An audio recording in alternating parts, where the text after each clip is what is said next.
Hello everybody and welcome. In this video I'm going to show you how to fix when sound from your earbuds shutters or is intermittent.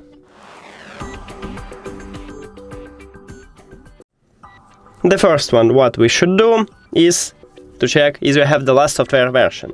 So open SOUNDCORE application, click on your device here, and at the bottom we have update firmware. You need to tap on it and it check for updates, and it said that I have the last software version. If you haven't, you will have button right here, download and install.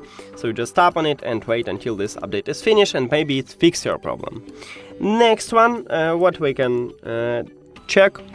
So go to sound effect, and if you select 3D surround sound preset, I recommend it to swap it to another mod. Let's say just another, and maybe it fix your problem, so check also it.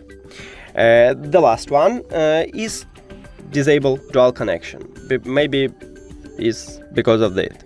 So tap at the dual connection and click at the slider near to it to disable it. And that's it.